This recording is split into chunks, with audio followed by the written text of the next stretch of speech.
Quisiera también hacer una atención a algo que siempre me ha llamado muchísimo la atención, que es el esfuerzo tremendo que se hace desde este pueblo por la cultura.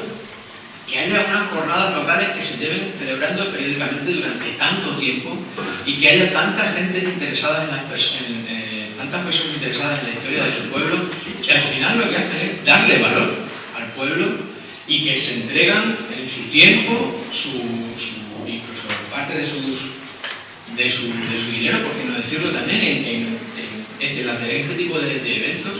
Yo creo que se merecen un reconocimiento. Me da pena que no hayan ido los representantes políticos, porque creo que se merecerían un apoyo, si no lo tienen ya, que veo que sí, un apoyo mayor del que tienen hasta ahora. Y quiero que la gente de Garrovillas y de la comarca, me gustaría que, si no lo es ya, que supongo que sí, que sean conscientes de lo que se hace en este pueblo por la cultura. Porque se hace mucho. No es habitual encontrarse con este tipo de eventos en un pueblo. Así que quiero manifestar mi reconocimiento y mi ayuda para poner en valor todas estas iniciativas. Bien, no es el momento para hacer una disertación sobre la historia local. Mi intervención baja bastante al suelo respecto a las precedentes. No vamos a hablar tanto de cookies, ni vamos a hablar tanto de la monarquía, que por supuesto son muy importantes, no es una cuestión de competir. Mi enfoque sobre la historia local es que es la historia de las personas que estamos aquí. Porque es cierto, están los Alba de Viste, están los Alba de Toro, está Carlos III, están los Reyes Católicos, pero ¿y la gente normal qué?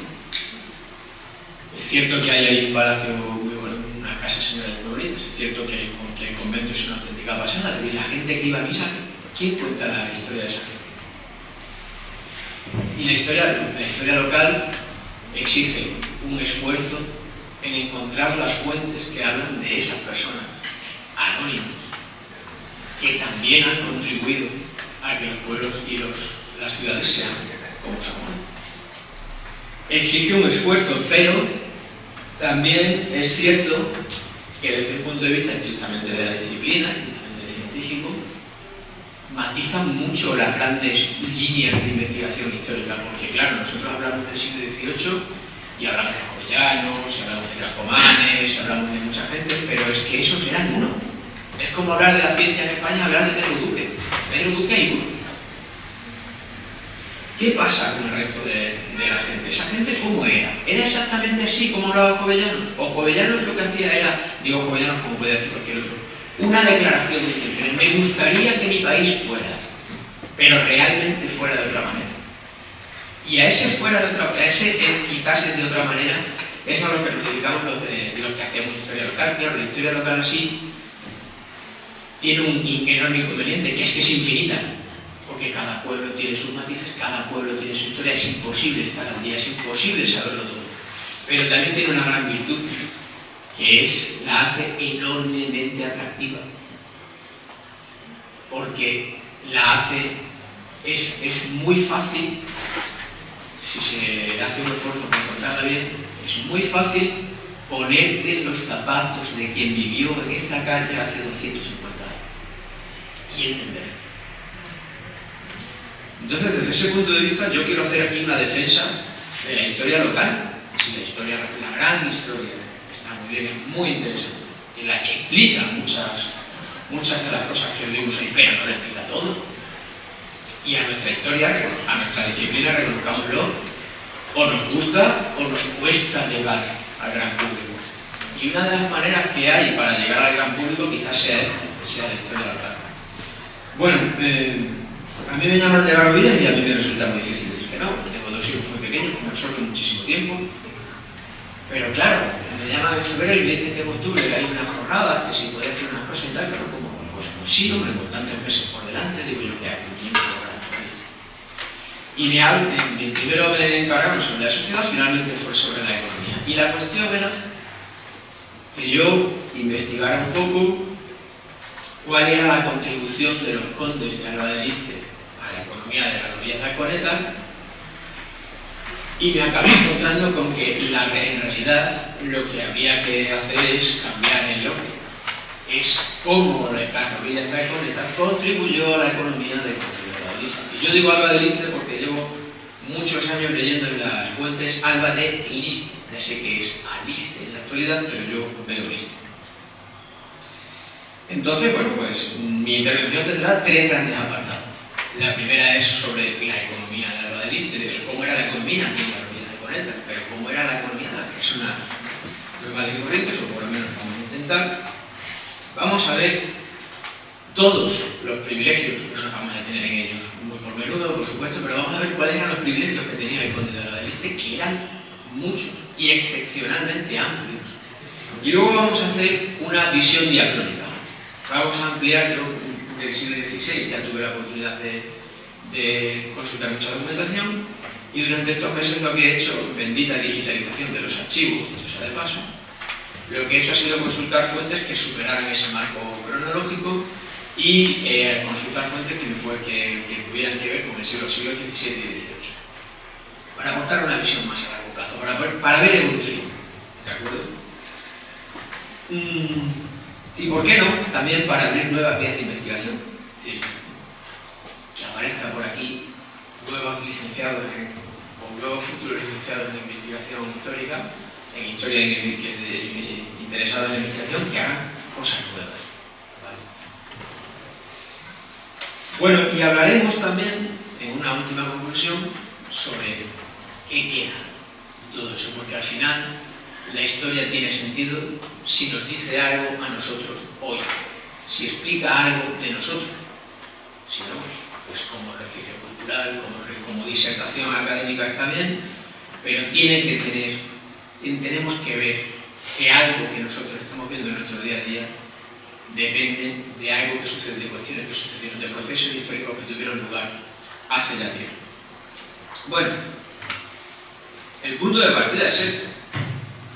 Ustedes ven aquí un espacio muy monumental, que contrasta un poco con la actualidad de Garrovillas de Coneta, que con todo el cariño, pero Garrovillas de Coneta es un pueblo más grande, más menos grande, en el contexto de la provincia de Cáceres, razonablemente grande, pero un pueblo. Pero cuando hablamos de Garrovillas de Coneta en la Edad Moderna, estamos hablando de una localidad que está más o menos a la par de Plasencia, de Trujillo, de Cáceres, de los grandes núcleos del entorno. Y eso es fácilmente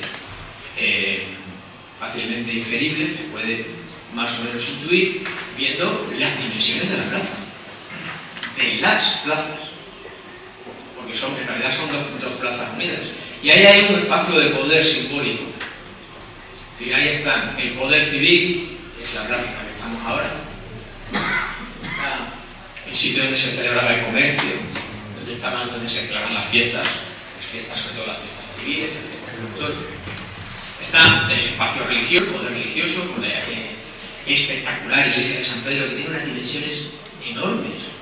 ¿Ustedes piensan que nosotros hoy podríamos construir un edificio de piedras de esa dimensión?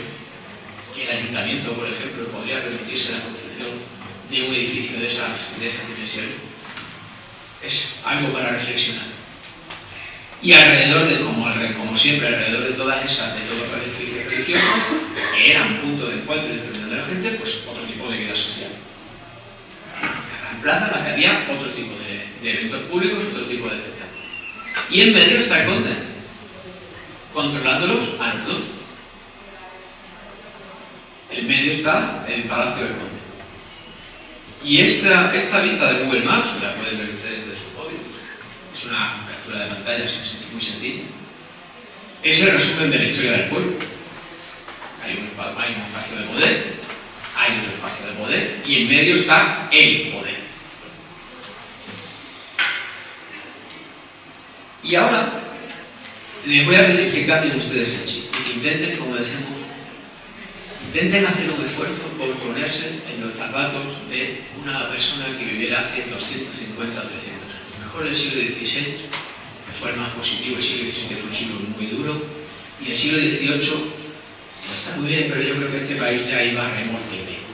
En el siglo XVI las cosas estaban bastante bien. Intenten hacer un esfuerzo. ¿Cómo vivirían? ¿Cómo sería su actividad económica? ¿De dónde obtendrían ustedes ingresos? 2/3 de la población de Garrovillas se dedicaban a la agricultura y a la ganadería. y es poco. En los lugares era todo el mundo. Y cuando digo los lugares me refiero a los lugares de la Villa y Tierra, a Cañaveral, Hinojal y Santiago. Algún artesano había en Cañaveral, pero alguno. En Santiago del Campo y en Hinojal, aún en el siglo XVIII, en el Observatorio de 1791, que está con todas las bibliotecas de Extremadura, todo el mundo se dedicaba a la agricultura y a la ganadería. Claro, pero ¿qué tenían? Pues tenían pequeñas propiedades, sobre todo en el siglo XVI, porque esto hablaremos más adelante, tenían pequeñas propiedades de las que sacar algún pequeño ingreso, alguna pequeña aportación a la economía familiar, que luego tenían, y aquí hay que cambiar el concepto de propiedad, el concepto que decíamos de esto que encuentras tu propiedad es el tuyo. Bueno, ¿y qué pasa cuando la propiedad es de todos? Esas propiedades colectivas gestionadas del ayuntamiento que son de todo el mundo y al mismo tiempo no son de nadie. Esa era la gran ingreso de la gente en el siglo XVI. Esos enormes territorios baldíos, ejidos, propios, etcétera, que se repartían en suertes entre los vecinos y que proporcionaban el medio de vida, porque esta gente no se levantaba para ir a la oficina ni se levantaba por las mañanas para trabajar, para vender en un mercado, para vender en una lonja. No, esta gente vivía, trabajaba y del fruto de su trabajo comía. Y una vez que guardaba cosecha para el año siguiente, si le sobraba, vendía y obtenía algún ingreso en moneda para comprar otras cosas.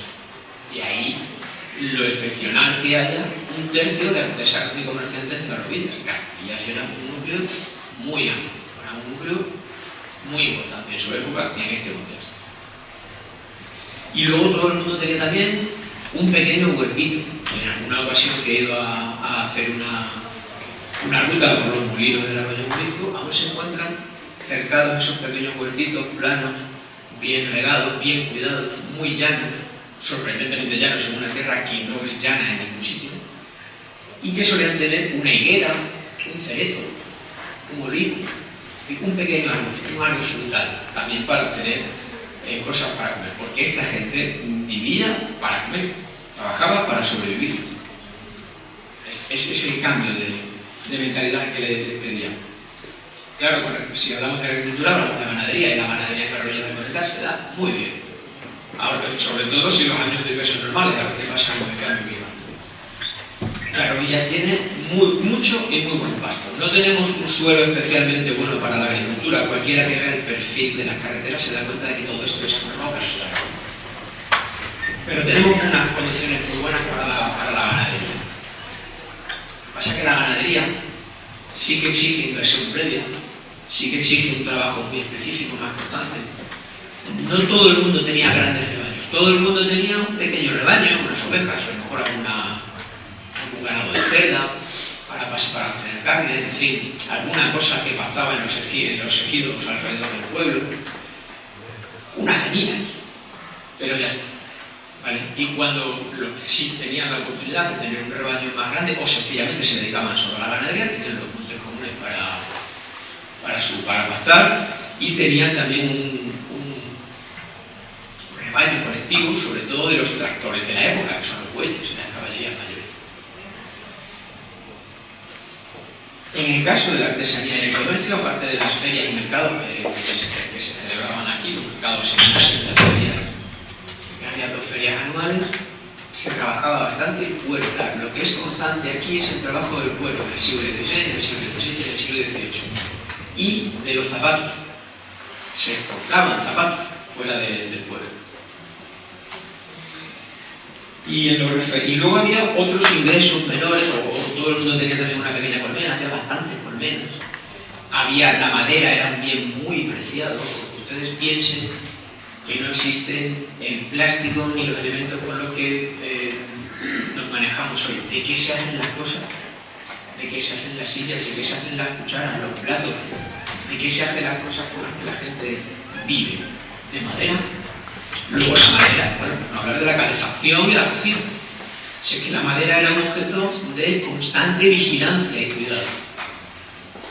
El paisaje que tenemos hoy de dehesa, no es natural, es un paisaje cultural.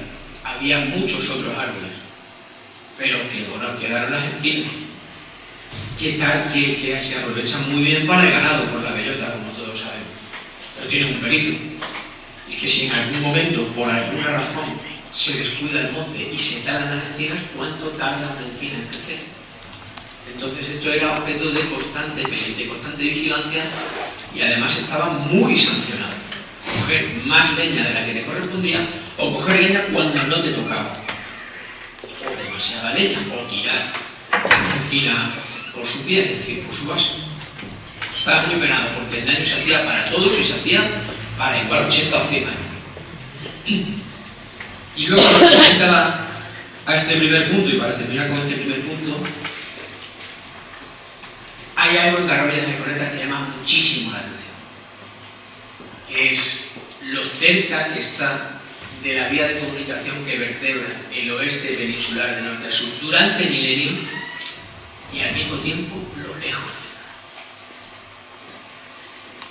que está. Con aguas de pantano muy bajas se ha visto que está a punto de caerse. Pues eso, pues un paso fundamental para el pueblo, como tenemos ocasión de comprobar, y para el conde también. Bien, como sobre la economía de Garrovillas de Coneta, pues ya he tenido la oportunidad de hablar en otras ocasiones y bueno, tampoco difiere demasiado de la economía en Brozas o en Navas o en Cáceres. Hubo sus más y sus menos durante la época de los imperios norteafricanos, precisamente por el paso del río.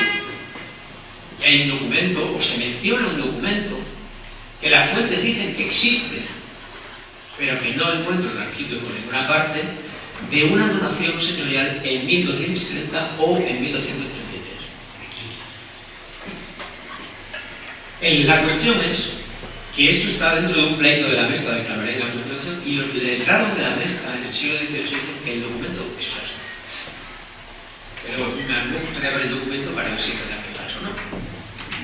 Pero hay una larga tradición de señorío. Cuando llegamos al siglo XV, efectivamente se hace en primer lugar una donación a los condes de Niebla, pero claro, los condes de Niebla están en la orilla del Atlántico prácticamente, del Atlántico andaluz.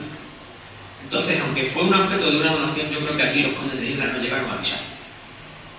De hecho, los propios letrados de la Mesta en este pleito dudan mucho de que se llegara a hacer efectiva. Es decir, estaba sobre el papel, pero la vida del pueblo no cambiaba.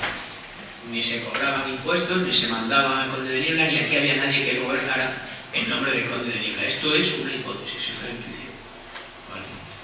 La historia de Garrovillas empieza a tener relación con lo que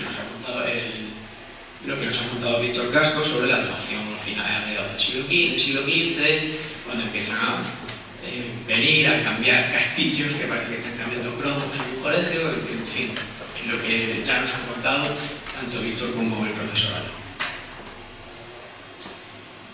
Esto sí nos cambia, esto sí cambia la vida del pueblo. Que Zamora no está tan lejos.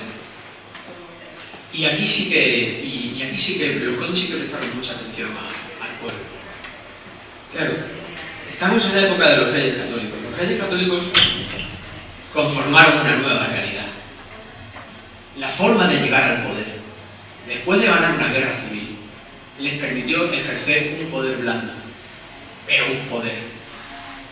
Y crear una estructura que les sobreviviera. Es decir, los reyes católicos son los que llegaron a Cáceres y dijeron: vosotros no me habéis apoyado, os voy a despochar las torres, solo os voy a despochar las torres. Y a partir de ahora aquí tenéis el bienestar de una posición, la de la nobleza, privilegiada, indiscutible, protegida por la monarquía, o la espada. Yo prefiero a esto. Vosotros queréis. Y una cosa más. A partir de ahora, cuando haya un pleito, cuando haya un conflicto, no se os vaya a volver a ocurrir sacar vuestros ejércitos a la calle. Hay tribunales, mis tribunales, los de los reyes católicos, que van a solucionar todas estas cosas. Unos del Tajo hacia el norte a Valladolid y del Tajo hacia el sur a Granada. Y si aún así hay problemas, venís a las instituciones. y la nobleza lo vio claro. Pues esa actitud de los reyes católicos es la que tienen los condes aquí. Los condes llegan y traen consigo nuevos miembros para la oligarquía, para aquellas personas que estaban aquí gobernando el ayuntamiento, para esa nobleza local, que se une a la que ya estaba. Y vienen a decirles algo parecido. La amplitud de mis privilegios, es decir, le decían, me imagino que le dirían los condes a la nobleza, la amplitud de mis privilegios me permite daros bienestar o lo contrario. Yo opto por el bienestar, y vosotros. Y se crea un nuevo estatus. Se crea una nueva estructura, en la que todo el mundo, al menos todo el mundo entre los poderosos, salía ganando. En este contexto, ese ejercicio de poder blando me ha llevado a conocer, precisamente inserto en este proyecto de la Mestra, porque la enorme judicialización que se vive a partir del siglo XVI tiene un beneficio para los historiadores, y es que conservó documentos clave. Conservó documentos que hoy son la fuente de conocimiento fundamental, porque servían como prueba. Entonces, en los pleitos del siglo XIX están o los originales o el traslado fiel de los originales de 300, 400, incluso más años. Pues en 1482, la mujer del conde Don Alonso, que no me acuerdo de él, se presentó, debió de presentarse en Zamora. Yo que, como soy profesor de secundaria, tiendo a dramatizar las cosas para que mi alumno la entienda. Entonces yo me imagino a esa condesa, después de pasar aquí una temporada, llegar a Zamora y decirle: buenos días, Alonso, buenos días. Mira, ¿qué tal el viaje? Bien. Verás, he estado hablando en Carrovilla con los oficiales y he modificado los diezmos, espero que no te importe. Y el conde dice: ¿pero cómo haces eso? Pues ya está modificado. Y hay una sanción del conde a una negociación de la condesa con los oficiales locales en los que, y aquí viene la particularidad del asunto, los diezmos se suavizan. Es decir, se hace una nueva concesión, es como un gesto de buena voluntad. Queremos gobernar y queremos gobernar bien. Y lo que hacen es los diezmos de poca importancia. Cada casa poblada tiene que pagar una gallina. ¿Para qué quiere el conde tanta gallina? Pues lo que hace es decir, mientras la casa señorial esté debidamente abastecida de pollos, no se va a pagar el diezmo. Y vamos a comprar el diezmo, que los pollos que necesitemos, y los vamos a comprar ajustando el precio. Y lo mismo con alguna otra cosa, pero fundamentalmente era esto. ¿Y qué hacemos con el resto del diezmo? ¿Dónde los pagamos? ¿Dónde los entregamos? Y llegan a un acuerdo sobre las fechas, el método y el lugar en que todos los pueblos del señorío tienen que entregar el diezmo. Y aquí era la casa del conde, claro, pero que los lugares eran en la iglesia. Esto es muy poco común, porque habitualmente cuando se habla de esto siempre se habla del enfrentamiento, de la rebelión antiseñorial en no sé qué sitio. Pues no siempre. Esto es una excepción. De ahí las matizaciones que decía antes de la historia local. Y el documento al que hago mención se redactó a mediados del siglo XVIII, cuando el condado de Alba del Este pasó a formar parte de las casas de sucesivamente Benavente, Frías y Osuna. De tal manera que cuando llegaron a la casa de Benavente, el titular de Benavente, de la casa de Benavente, dijo: bueno, ¿y yo qué tengo en la rodilla? ¿Cuáles son mis privilegios? Resultó que los privilegios eran excepcionalmente amplios. Vamos a hablar de privilegios jurisdiccionales, que ya nos lo ha visto lo que es, lo he visto. Vamos a hablar de privilegios eclesiásticos, y debido a su significación, a la sustantividad que tienen para la historia de este pueblo, he apartado los impuestos que sospecho que cobraban en su favor. Desde un punto de vista jurisdiccional, el conde nombraba todos los oficiales locales. Todos. El corregidor siempre era de fuera, además, por si acaso. Todos. Desde el corregidor hasta el que tenía las llaves del concejo. Todos. El que era escribano algunas veces era anualmente, Y otras como los escribanos eran escribanos por el tiempo de la vida del Señor. Cuando el Señor fallecía y era un nuevo Señor, bueno, pues otro escribano. Todos. Piensen, hagan memoria, o sea, alguaciles, oficiales de los regimientos, el síndico personero, el alcalde de hermandad, los alcaldes ordinarios, todos, sin ninguna excepción. Y te han metido en el discurso que no estoy dándole a la presentación. Claro, eso generaba, para la oligarquía era al mismo tiempo bueno y malo. Es decir, de la misma manera que la corona es corona porque tenía una nobleza que la sostenía, los nobles son nobles porque tienen en sus señoríos una oligarquía que los sostiene. Pero es una relación muy rara, porque al mismo tiempo se necesitan y se vigilan. Y nadie se pase de sus prerrogativas. De hecho, estuvieron en pleitos en varias ocasiones. Y aunque el conde nos nombraba a todos, en la oligarquía era un mundo muy endogámico. En la oligarquía sucedía a pequeña escala lo que acabamos de ver con los Alba de Lista y los Alba de Torres. De hecho, en los nombramientos que se envían a la casa señorial para su aprobación, hay una adenda, hay un anexo en el que se dice: este regidor es padre del otro regidor, que es a su vez abuelo del regidor que sale, y es nieto del alcalde del año pasado, y además es tío de... Y todas esas relaciones hay que conocerlas. Y cada cierto tiempo el conde hacía visitas de residencia, para que en el caso de que alguien estuviera, algún oficial estuviera sobrepasándose de sus funciones, pues hubiera que llamarle los de... ¿Y por qué? Si los nombra él, como lo nombraron. Pero claro, ¿qué pasa si al cabo del tiempo estas personas que están permanentemente en el oficio del regimiento llegan a hacerse, porque los que están manejando el poder, llegan a hacerse imprescindibles? Que ya diera igual que el conde les nombrara o no. Ese es el objetivo de los visitas de residencia en el siglo XVIII, o así se interpreta. Es decir, los condes realmente no lo necesitan, si son ellos quienes los nombran. Pero claro, los condes en el siglo XVIII, como veremos, no saben nada ya de su vida. Y necesitan tener algún elemento de control. No vaya a ser que llegue el momento en que digan: pues ahora no pagamos, o no pagamos tal cosa, o se rebelen de cualquier manera, y hay que anteponerse a ese tipo de situación. Esto en cuanto a los jurisdiccionales. En lo referente a la vida eclesiástica, el conde nombraba todos los ministros religiosos de Garrovilla y Recoleta, todos, salvo en el convento. Todos, curas, capellanes, sacristanes, organistas, cantores, todos necesitaban la firma del conde de Alba de Lista. Todos, no solamente eso, controlaba sus cuentas y ejercía el patronato, es decir, él era el patrón, el responsable del mantenimiento de toda esta.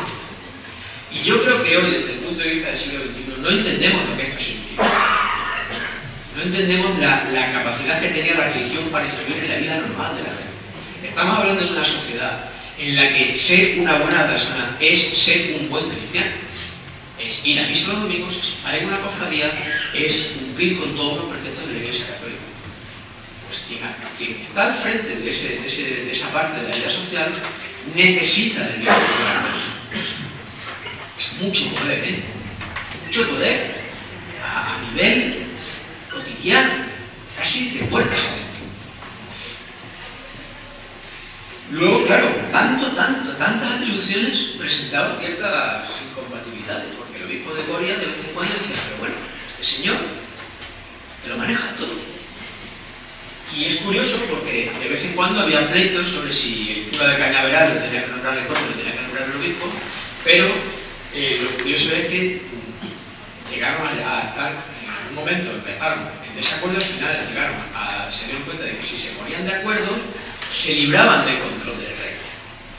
De tal manera que en Coria de 1742, el obispo de Coria y el conde de Alba de Lista llegan a un acuerdo para que el control de las cuentas de las instituciones eclesiásticas de la villa no estuviera bajo la jurisdicción real, sino que estuviera bajo la jurisdicción del obispo, pero realizado por un oficial nombrado por el conde. Y todos estaban de acuerdo, ellos dos, los dos privilegiados ganaban y el rey no se enteraba. ¿Vale? ¿Y qué pasa con los impuestos? Los impuestos que cobraba el conde de Alba de Liste son excepcionales. Porque sí, es verdad, en muchos sitios se cobraba el 50%. De algunos no era raro que el señor participara de los bienes de sus señores. Pero es que el conde de Alba de Liste, en Garrovillas, cobraba todos los diezmos, todos, en su favor, solo para él. Todos. De todos los productos agrícolas, de todos los productos ganaderos, de todas las viñas, de todo el zumaque, de todo. Lo cobraba para él. Es mucho poder. Y también cobraba esto en lo religioso, en lo jurisdiccional. Los impuestos que hoy entendemos que van al Estado como servicio público, porque es como local, pues iban para él. El conde cobraba la martiniega y el pedir y altar, que son pagos simbólicos de origen medieval. Cobraba para sí los mostrencos, es decir, el ganado que se perdía en el campo, tanto los mayores como los menores. Cobraba para sí los negocios criminales, porque aquí se impartía justicia en nombre del conde. Cuando la sanción era criminal, iba a favor de las cuentas señoriales. Entre otras muchas cosas, los escribanos tienen que pagar una cuota entre todos de 30.000 maravedís en el siglo XVIII y cobraba las alcabalas. Todas las alcabalas. Todas. Las alcabalas vienen a ser algo así como el IVA de la Edad Moderna. Por favor, cuando yo hago este tipo de extrapolaciones, entiéndase que es una cuestión didáctica, para que se entienda, no es el IVA, es un impuesto indirecto que se cobraba para el Estado, que se cobraba en favor, en principio, de la corona. Lo que pasa es que, en el caso de Enrique Enríquez, cuando fue la batalla de Toro y lo que se defendió de soldados y dijo de Fernando y tal, bueno, pues en pago a esa hazaña se le concedieron las alcabalas de las rodillas de la cuenta, que es algo muy excepcional por parte de los reyes católicos, que empezaron a convertir a la nobleza en cortesanos. Todas las alcabalas. Y también tenía sus propiedades aquí, las dehesas que eran suyas. El escribán, un proveedor, casa sola, el escribanillo y alguna otra de la que no me acuerdo.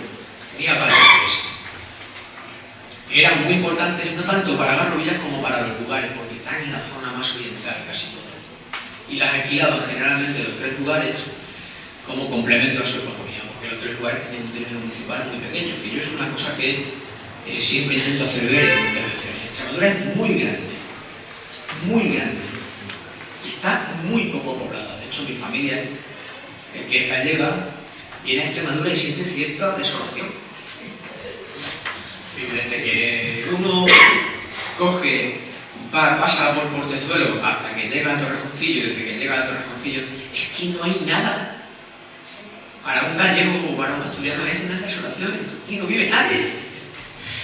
Eso tiene que ver con la calidad del suelo, que necesitaba muchos descansos, ¿no? Y curiosamente, las distancias que separan los tres lugares y la villa son siempre distancias regulares, es decir, cada 3 leguas. Es lo mínimo. ¿Qué es lo que pasó? Que con el crecimiento demográfico y los enormes periodos de descanso, porque aquí no había cultivo de año y vez, ni siquiera había cultivo al tercio, lo normal era uno cada 4 años y más.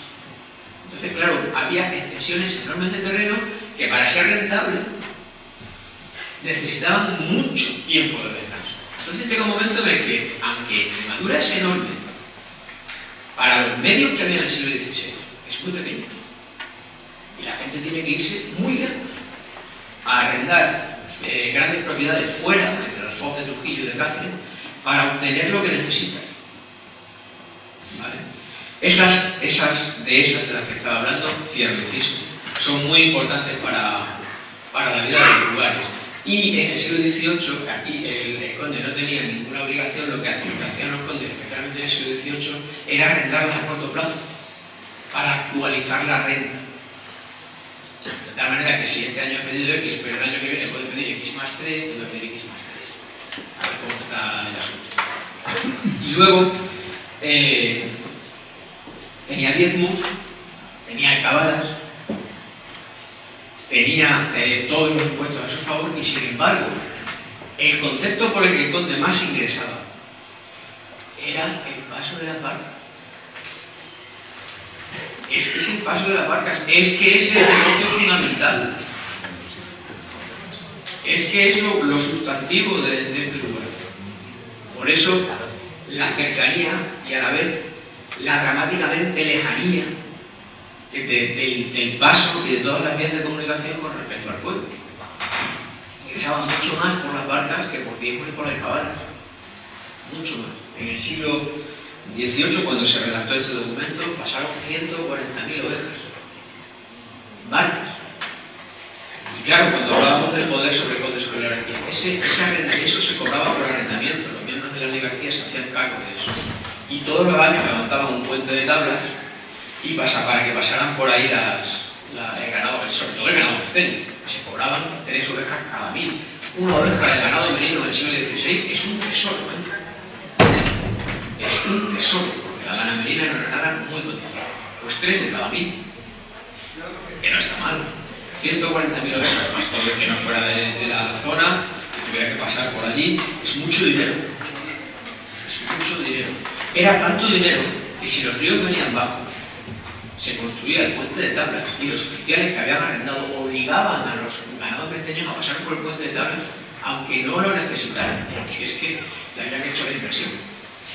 No podían permitir que el ganado, un año, se comenta precisamente que un año el almonte venía muy bajo y el ganado de la Mesta cruzaba por vados sin necesidad de pasar por el puente de tablas. Y pasaban por allí los oficiales de Garroña diciendo no, tienen ustedes que pasar por allí y pagar la cuota porque es que nosotros hemos arrendado. Bien, lo cobraba todo el señor en esta tierra. ¿A cambio de qué? ¿Qué daba el conde a cambio?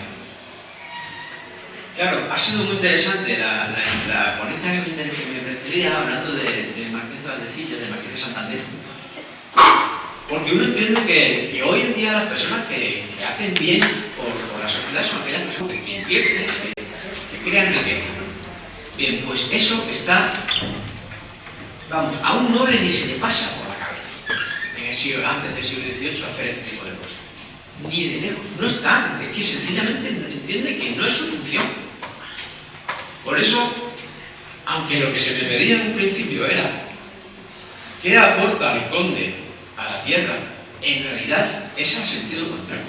Es que aporta la tierra al conde, porque el conde, no aquí, no por ser él, sino toda la nobleza, no se dedica a estas cosas. No tiene entre sus atribuciones sociales el generar riqueza. Un noble está para gobernar justamente, y ya hemos visto todo lo que hace sobre el nombramiento oficial, y tendré ocasión de decir alguna cosa más. Está para eso y está para ser el primer cristiano, el más cristiano de todos, para mantener los oficios religiosos, para ayudar a mantener las iglesias, para ayudar a embellecerlas con retablos, imágenes y todas esas cosas. Es el patrón. Y es lo que el conde da a cambio, porque es lo que le corresponde. Pero no él, la sociedad de su tiempo es lo que le exige. Ser la persona que se dedica a estas cuestiones. Y en el documento viene una extensa lista de todo lo que da a la iglesia, lo que cobran los capellanes, etc. Como curiosidad diré que si alguno de ustedes intenta visitar la iglesia de San Pedro, antes tenía que ir a pedir las llaves a una señora, que no recuerdo el nombre, que vive justamente al lado, Angelina. Bien, había una persona encargada de las llaves de la iglesia que cobraba del conde por hacer esa labor. Probablemente sería muy curioso saber si Angelines bien tiene de tradición familiar el tener las llaves, porque a lo mejor lleva siglos la familia encargándose de eso y antes cobraban por ello. Pero con curiosidad. Bueno, hemos visto más o menos cómo era la economía de Garrovillas, hemos visto cuáles eran los privilegios de Conde, nos falta volver ese punto de vista diacrónico, o sea, ejerció de patrón. Pero, claro, lo cierto, esta es el palacete de los duques de Osuna, que está en la Alameda de Osuna. ¿Ustedes creen que la persona que vivía aquí no pasó nunca por aquí? No se reformó nunca en ese 18 el Palacio de los Comercios, aquí en Garrovillas. ¿Qué nos queda a nosotros de esa época? Nos quedan muchas cosas. Nos queda el patrimonio. Ya termino. Me veo nervioso. Creo que hay algo por aquí. Ya llevo 2 minutos. ¿Qué nos queda a nosotros de esta época? Nos queda la fuerza estructural de un clima y un relieve que nos determina. Nos determinó en el pasado y nos determina en el presente. Nos queda también la particular relación que tiene Garrovillas con la vía de comunicación que tiene justo ahí, que pasa por su término municipal, pero de la que no siempre saca el debido provecho. Y nos quedan, por supuesto, el patrimonio que tenemos. Nos quedan también las principales fiestas. Los toros ya se celebraban en la Edad Moderna. Incluso hay un documento muy curioso que el conde, con el cambio de la integración en Benavente, el conde no quiere perder su acceso desde no sé qué balcón de la Pañería. Que es una cosa muy curiosa de aquí. Y nos queda también todo lo relacionado con la cultura, la gran cultura. Y lamento no tener tiempo para más, porque ya saben, a un profesor de historia, si se da la palabra, lo difícil es callar. Así que podría seguir contando más cosas, pero quisiera hacer hincapié sobre todo en lo que nos queda, lo que nos queda a nosotros, lo que nos queda a las personas normales y corrientes hoy en día, la cantidad de fiestas, de celebraciones, de cosas que nos hacen sentirnos orgullosos de nuestro pueblo, que proceden de este periodo y de esas especiales relaciones que tuvieron lugar durante estos 350 años a los que he tenido la oportunidad de aproximarme. Sin nada más, muchas gracias por su atención.